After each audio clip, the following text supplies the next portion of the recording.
మళ్ళీ కదం తొక్కుతున్నారు రైతులు. చలో ఢిల్లీకి పిలుపునిచ్చింది ఆల్ ఇండియా కిసాన్ సంఘ్ నేతలు.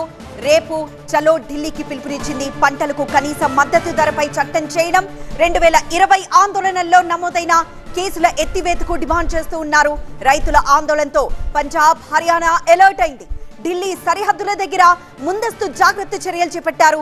ఇప్పటికే ట్రాక్టర్లతో ఢిల్లీకి బయలుదేరారు రైతులు. 2-3 ఏళ్ల కిందట తమ ఉద్యమంతో దేశ రాజధాని ఢిల్లీని దిగ్బంధం చేసిన రైతులు మరోసారి అదే స్థాయిలో ఉద్యమం చేపట్టడానికి సిద్ధమయ్యారు. అప్పుడిచ్చిన హామీలు నెరవేర్చాలని నిరసిస్తూ ఢిల్లీ ముట్టడికి బయలుదేరారు. ఎన్నికల సమయం కావడంతో మరోసారి కేంద్ర ప్రభుత్వం దృష్టికి తమ సమస్యలు తీసుకువెళ్లేందుకు రైతులు ఉద్యమ బాట పట్టారు. రైతులు ఆందోళన చేపట్టకుండా ఢిల్లీ సరిహద్దుల్లో ఆంక్షలు అమల్లోకి వచ్చాయి. దాదాపు ఢిల్లీకి వెళ్లే రహదారులు మూతపడ్డాయి. కనీస మద్దతు ధర, రాయితీలు వంటి సమస్యల పరిష్కారం కోరుతూ రైతులు చలో ఢిల్లీకి పిలుపునిచ్చారు. తమ సమస్యల పరిష్కరించాలని డిమాండ్ చేస్తూ ఢిల్లీ ముట్టడికి సిద్ధమయ్యారు. ఢిల్లీని ముట్టడించేందుకు దేశంలోని అన్ని రాష్ట్రాల నుంచి రైతులు తరలి వస్తున్నారు.